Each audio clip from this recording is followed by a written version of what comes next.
ونصلي ونسلم على رسوله الكريم اما بعد فاعوذ بالله من الشيطان الرجيم بسم الله الرحمن الرحيم وعن ابن عباس رضي الله عنهما قال ان وفد عبد القيس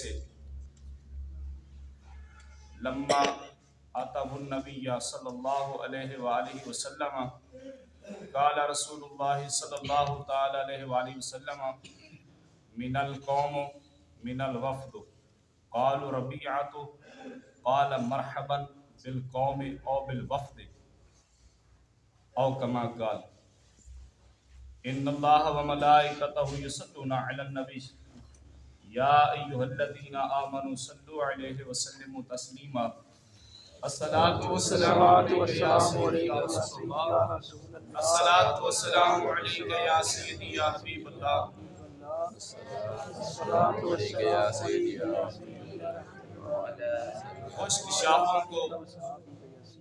خشک شاخوں کو وہ تازہ گلاب دیتے ہیں، عہد پیری میں وہ پھر سے شباب دیتے ہیں، درود پڑھ غفلت نہ کر خدا کی قسم، وہ تیرے درود کا اب بھی جواب دیتے ہیں۔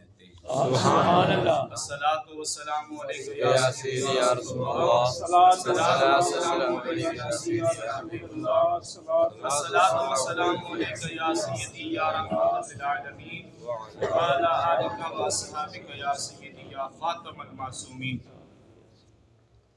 نبی اکرم نور مجسم شفیع دو عالم صلی اللہ علیہ وآلہ وسلم آپ کی حدیث اور اس حدیث کے راوی حضرت عبداللہ ابن عباس۔ سبحان اللہ۔ آپ کا نام عبداللہ ابن عباس بن عبد المطلب ہے، یہ نبی پاک علیہ الصلوۃ والسلام کے چچا زاد ہیں۔ سبحان اللہ۔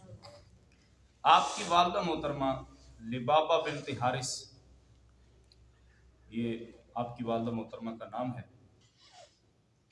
یہ حضرت عبداللہ ابن عباس ہجرت سے 3 سال پہلے پیدا ہوئے۔ ابھی سرکار نے ہجرت نہیں فرمائی تھی، یہ 3 سال پہلے پیدا ہوئے۔ جب 13 سال کے تھے تو نبی پاک علیہ الصلوۃ والسلام نے دنیا سے ظاہری پردہ فرمایا، تو اس وقت حضرت عبداللہ کی عمر کتنی تھی؟ 13 برس کی۔ آپ کا لقب جسر امت ہے، یعنی امت اسلامیہ کے عالم دین۔ سبحان اللہ۔ یہ اتنے بہت بڑے مفسر قرآن تھے، ان کو میرے آقا کریم علیہ الصلوۃ والسلام نے دعا عطا فرمائی تھی۔ سبحان اللہ۔ یہ بہت بڑے مفسر قرآن تھے، آخری عمر میں یہ نبینے ہو گئے تھے۔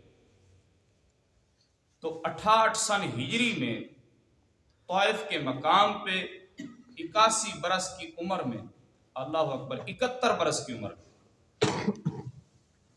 71 برس کی عمر میں انہوں نے وصال ہوا۔ ان کا مزار جو ہے وہ طائف میں ہے۔ حضرت عبداللہ ابن عباس رضی اللہ تعالی عنہما یہ فرماتے ہیں کہ قبیلہ عبد القیس، ان کا ایک نمائندہ وفد، یہ 12-14 آدمی تھے، نبی پاک علیہ الصلوۃ والسلام کی خدمت میں آیا۔ نمائندہ وفد اس کو کہا جاتا ہے کہ کسی قبیلے کے کچھ آدمی کسی امیر کی طرف کوئی پیغام لے کر آئے، اس کو نمائندہ کہا جاتا ہے۔ یہ 12-14 آدمی تھے عبد القیس قبیلے کے، میرے آقا کی خدمت میں آئے تو نبی پاک علیہ الصلوۃ والسلام نے پوچھا، او تسی کون ہو؟ کیڑا وفد ہو تسی کون ہو؟ عرض کیا ہم ربیہ ہیں۔ اس قبیلے کو ربیہ بھی کہا جاتا تھا اور عبد القیس بھی کہا جاتا تھا۔ یہاں تو میرے آقا نے پوچھا ہے نا بھئی تسی کون ہو، تم کون ہو، کس قبیلے سے ہو، کون سا وفد ہو؟ یہ سرکار علیہ الصلوۃ والسلام کا سوال کرنا، اس کا یہ مطلب نہیں تھا کہ میرے آقا کو علم نہیں تھا۔ سوال کرنے کا مقصد یہ تھا کہ جو لوگ صحابہ نبی پاک کے پاس بیٹھے تھے ان کو بھی پتہ چل جائے کہ یہ لوگ کون سے تھے۔ اور دوسری حدیث مرقات میں ہے وہاں تو یہ لکھا ہوا ہے اس جگہ پہ، وہ بھی کتاب میرے پاس موجود ہے، وہاں لکھا ہوا ہے جب یہ وہاں سے چلے تھے تو مدینہ کے پاس جب پہنچے تو مدینہ کے تاجدار نے فرما دیا ایک قبیلہ آ رہا ہے آپ کے پاس، آپ نے ان کو مرحبا کہنا ہے۔ سبحان اللہ۔ ایک قبیلہ آ رہا ہے، وہ قبیلے کے لوگ آئے۔ تو یہاں سوال کرنا لا علمی کا اس سے کوئی تعلق نہیں ہے۔ اللہ تبارک و تعالیٰ نے پوچھا تھا حضرت موسیٰ علیہ السلام سے وما تلک بیمینک یا موسیٰ، اے موسیٰ آپ کے ہاتھ میں کیا ہے؟ سبحان اللہ۔ آپ کے ہاتھ میں کیا ہے؟ آپ کے دائیں ہاتھ میں کیا ہے؟ تو حضرت موسیٰ علیہ السلام نے فرمایا قال ہی عصای، یہ عصا ہے۔ یہ کیا ہے؟ عصا ہے۔ حالانکہ اللہ تو سب کچھ دیکھ رہا ہے، بے شک۔ تو اللہ نے پھر کیوں پوچھا تھا کہ یہ تیرے ہاتھ میں کیا ہے؟ مقصد یہ تھا کہ یہاں جو ہے یہ مقصد نہیں تھا کہ اللہ کو علم نہیں ہے، اللہ تو علی کل شیء قدیر ہے، سمیع بصیر ہے، ہر چیز کا دیکھنے والا ہے۔ صرف یہ بتانا تھا، پوچھنا تھا تاکہ سب کو پتہ چلے۔ میرے آقا کریم نے فرمایا ہاں جی کیسے آنا ہوا؟ وہ کہنے لگے ہم آپ کے پاس آئے ہیں۔ تو میرے آقا کریم علیہ الصلوۃ والسلام نے فرمایا تم بہت اچھے رہ گئے ہو، سبحان اللہ۔ تم جو میرے پاس آ گئے ہو تم بہت اچھے رہ گئے ہو، چنگے رہ گئے ہو، خوب اچھا کیا آپ نے جو میرے پاس آ گئے ہو، ورنہ تم رسوا ہوتے اور شرمندہ ہوتے، ورنہ تم رسوا ہوتے اور شرمندہ ہوتے۔ تم شرمندگی سے بھی بچ گئے اور رسوائی سے بھی بچ گئے۔ کیا مطلب ہے؟ میرے آقا نے فرمایا کہ کچھ دیر بعد، کچھ دنوں بعد ہمارا اسلامی لشکر تمہارے ملک پہ آنا تھا اور انہوں نے پھر تمہارے ملک کو فتح کرنا تھا، پھر بھی تو تم نے کلمہ پڑھنا تھا نا۔ اب تم نے اچھا کیا ہے کہ اس چیزوں سے بچ گئے اور تم نے میرا کلمہ پڑھ لیا ہے، تم نے بہت اچھا کیا جو میرے پاس آ گئے ہو۔ ہاں عرض کی یا رسول اللہ ہم آپ کے پاس چند مہینوں میں آ سکتے ہیں، 4 مہینے وچ اسی تواڈے کول آ سکتے ہیں، اس تو علاوہ ہم آپ کے پاس نہیں آ سکتے۔ 8 مہینوں میں ہم آپ کے پاس نہیں آ سکتے، 4 ماہ میں، سال میں 4 مرتبہ ہم آپ کے پاس 4 مہینوں میں آ سکتے ہیں۔ وہ کون سے؟ وہ ماہ حرام ہے، رجب شریف کا مہینہ ہے، ذیقعد، وہ ذی الحج اور محرم۔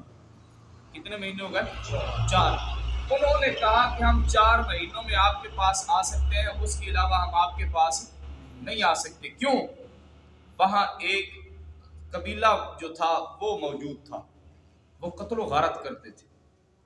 وہ کہتے ہیں کہ ہماری ان سے دشمنی ہے، بڑی لڑائی چلتی رہتی ہے، لیکن یہ 4 مہینوں میں بھی وہ کافر بھی قتل و غارت نہیں کرتے تھے۔ 4 مہینوں میں کافر بھی قتل و غارت نہیں کرتے۔ یہ حرام مہینے ہیں، یہ ان میں حکم ہے، اللہ کا بھی حکم ہے، قرآن میں بھی حکم ہے، وہ قتل و غارت اس میں نہیں ہو سکتی۔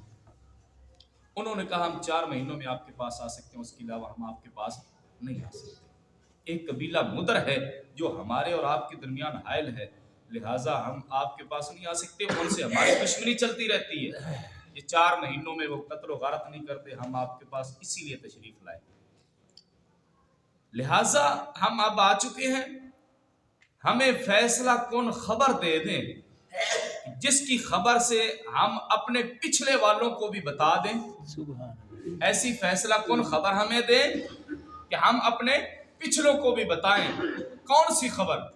اللہ اکبر، کہ ہم ایسا عمل کریں ندخل بہ الجنہ، ہم ایسے عمل کریں کہ اللہ ہمیں جنت عطا فرمائے، اللہ ہمیں جنت عطا فرمائے۔ دیکھو نا یار، لوگ پہلے جدو میرے آقا کول آندے سی نا تو انہوں نے سوال کداں نہیں کرنے بھی سانو کداں دی گلاں دسو تے اسی سانو جنت مل جاوے۔ وہ لوگ ادھا دے سوال کرتے سی بھی سانو جنت ملے، ہن کی پوچھتے نے؟ ہن آندے نے بھی تسی یہ دسو کہ حضرت نوح علیہ السلام دی کنیاں بیویاں سی؟ او بھائی اب اگر سوال کرنا ہے تو آپ ایسا سوال کریں جس سے آپ کا اگلا راستہ صاف ہو۔ بے شک سبحان، آپ نے جتنی حدیثیں سنی ہیں اب تک سن چکے ہو، جو بھی آدمی آتا تھا وہ کون سا سوال کرتا تھا